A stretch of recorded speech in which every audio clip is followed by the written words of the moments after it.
Bonjour et bienvenue à notre premier live de l'expert sur le thème « Comment financer sa politique DIF ». Je suis en compagnie de Laurence Carlinet, directrice du développement de l'OPCA à GEFOS PME, et de Jean-Pierre Willems, consultant et expert en droit de la formation. Démarrons tout de suite. Première question à Jean-Pierre. Quelles sont pour vous les pratiques actuelles en termes de financement du DIF ? Il y en a essentiellement 4 que l'on peut recenser aujourd'hui. La première, c'est de faire un partage entre la politique de formation qui sera mise en œuvre dans le cadre du plan de formation et dans le cadre du DIF. En effet, beaucoup d'entreprises ne font pas du DIF un dispositif supplémentaire pour lequel il faudrait trouver des budgets supplémentaires, mais ont réorganisé leur politique de formation en trouvant des critères de séparation, de distinction entre ce qui relève du plan, qui sont plutôt les formations imposées par le management, et ce qui relève du DIF, où il y a une codécision avec le salarié. La deuxième pratique consiste à ne pas gérer les demandes des salariés pour leur DIF au fil de l'eau, en workflow, parce qu'on ne peut pas optimiser, mais à mettre en place des process de type construction d'une offre DIF, campagne de DIF au cours de l'année, 2, 3 ou 4 suivant les entreprises, qui permettent d'optimiser à la fois la gestion, l'organisation et la production des formations, et aussi de maîtriser les coûts budgétaires. La troisième solution utilisée par les entreprises ne fonctionne pas pour tous les métiers. Il s'agit de recourir à la possibilité de faire du DIF en dehors du temps de travail. Pour certains salariés, le rapport à la production est très direct. C'est vrai pour les commerciaux, par exemple, c'est vrai pour des opérateurs. Et lorsqu'on retire les gens de la situation de travail, il y a soit un remplacement à assurer, donc un coût, soit une perte de production. Leur temps de travail permet de réaliser des économies. Et puis, il y a une dernière solution qui est bien sûr de recourir à son OPCA pour le financement. C'est sans doute celle qui a été le plus utilisée jusqu'à aujourd'hui. Et pour vous, Laurence, y a-t-il des spécificités pour les entreprises d'AGEFOS PME ?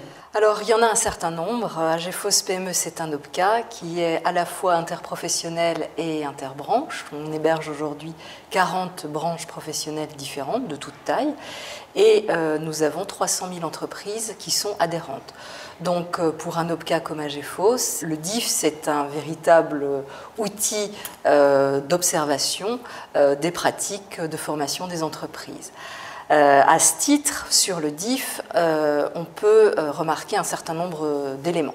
En particulier, un premier qui est que le DIF s'est véritablement ancré dans les pratiques depuis son lancement.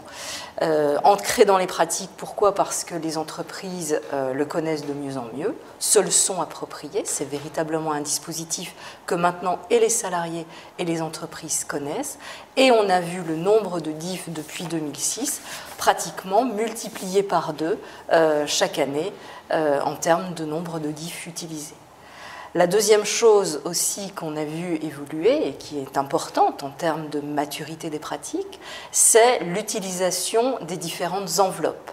Le DIF en 2006, c'était majoritairement, très majoritairement, un DIF prioritaire, c'est-à-dire un DIF utilisé sur le 0,5, donc sur les fonds de l'alternance, à 97% donc utilisé sur le 0,5.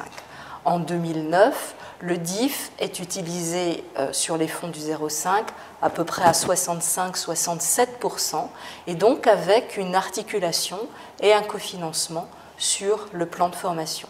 Là aussi, c'est quelque chose d'important en termes de pratique et d'évolution des pratiques. Et a-t-on pu constater des particularités en fonction des années, comme par exemple l'année 2009, une année de crise ? Oui, effectivement. Alors 2009, c'est à la fois très emblématique et très atypique, puisque crise économique qui a démarré mi-2008, et on a vu que le DIF avait été utilisé comme un véritable amortisseur de crise, puisque un certain nombre de projets, y compris des projets FPSPP, permettaient d'utiliser le DIF dans le cadre de chômage partiel. Et on a vu effectivement le nombre de DIF totalement exploser, puisqu'en 2009, on a eu 39% de croissance d'utilisation du DIF uniquement sur cette année. Mais l'intérêt, c'est de voir que le DIF, comme d'autres dispositifs, en particulier la période de pro, ont été des véritables amortisseurs de crise, c'est-à-dire qu'ils ont pu répondre à des situations pour lesquelles ils n'étaient pas a priori faits.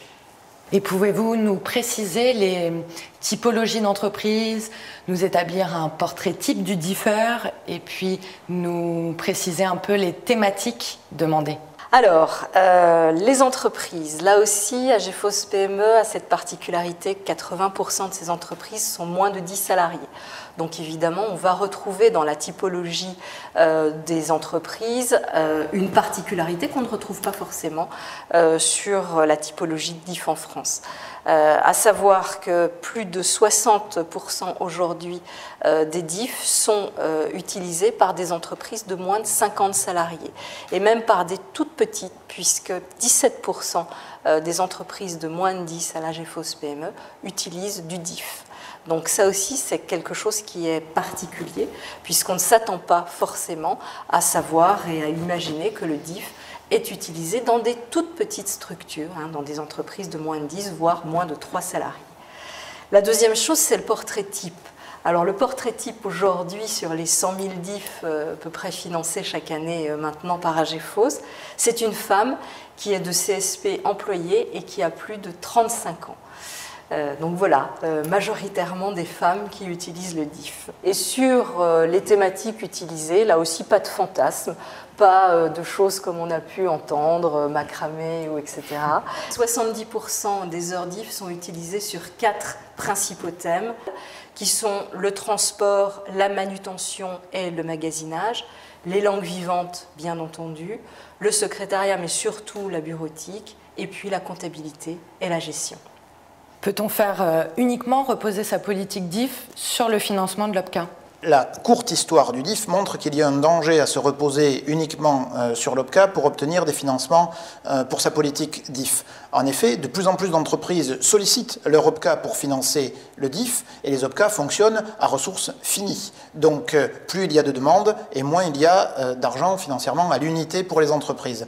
Et puis, on a, avec la mise en place du fonds paritaire de sécurisation des parcours, une ponction qui a été opérée sur les collectes des OPCA et qui a pu réduire aussi les financements disponibles pour les DIF prioritaires.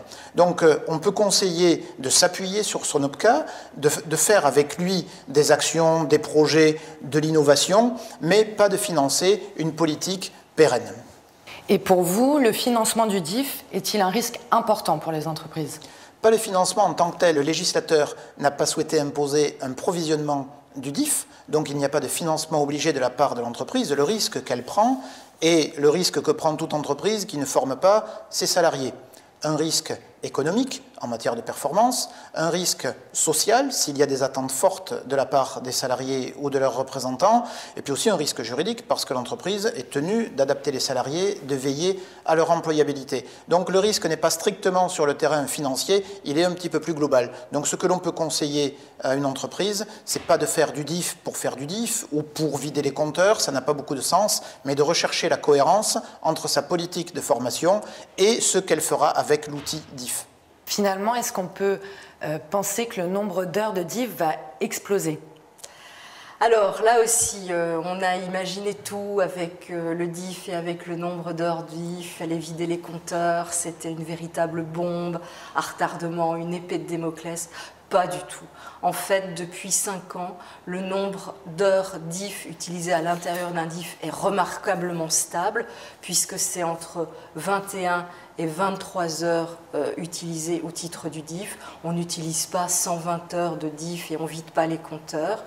Et de même pour les prix, c'est relativement stable puisque le coût pédagogique d'une heure DIF, c'est entre 12 et 15 euros et qu'il n'y a pas de différence, y compris en 2009. On a une stabilité assez remarquable et sur les thématiques et sur les heures et donc sur la consommation du DIF. Très bien. Et pour finir, quels seraient les conseils que vous pourriez donner à une entreprise qui souhaite développer son DIF mais qui s'inquiète de son financement ? Alors, on a toujours raison de s'inquiéter de son financement, mais pourtant, la première chose que j'aurais envie de lui dire, c'est d'abord de prendre connaissance de la politique branche, puisque les branches professionnelles vont faire des DIF prioritaires en fonction des thématiques et des problématiques de la branche, et évidemment, en fonction des branches, il y a des thématiques et des priorités, donc tout à fait différentes. Donc c'est important de connaître la politique de branche pour, là aussi, adapter son plan de formation par rapport au DIF. La deuxième chose, bien évidemment, c'est de se rapprocher de son OPCA en tant que financeur, mais pas uniquement. Un OPCA, c'est également un organisme qui est là pour conseiller, pour appuyer, pour faire de l'ingénierie auprès des entreprises, qu'elles soient grandes et petites, et qui peut-être également peut suggérer des pistes ou des innovations.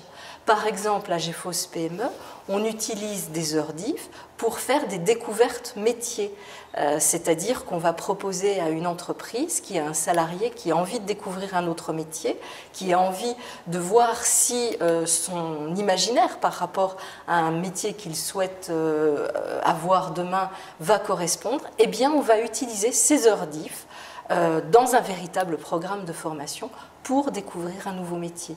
Donc on le voit, le DIF est suffisamment large là aussi pour avoir énormément d'innovations en termes de pratique. Et puis la dernière chose que j'aurais envie de dire à une entreprise, c'est qu'il ne faut pas utiliser le DIF comme un dispositif à part, c'est quelque chose qui est véritablement ancré dans la politique formation de l'entreprise et qu'il ne faut pas justement décranter. Il faut l'utiliser de manière pleine et entière, l'utiliser et l'articuler avec d'autres dispositifs pour pouvoir avoir une politique de formation qui soit pérenne et qui soit sécurisante pour les salariés. Très bien, merci Laurence et merci également à Jean-Pierre. Merci surtout à vous tous de nous avoir suivis. J'espère que cet échange vous aura permis de trouver les solutions à vos questions de financement du DIF. Et on se retrouve tout de suite pour une session de chat en direct avec Jean-Pierre en live.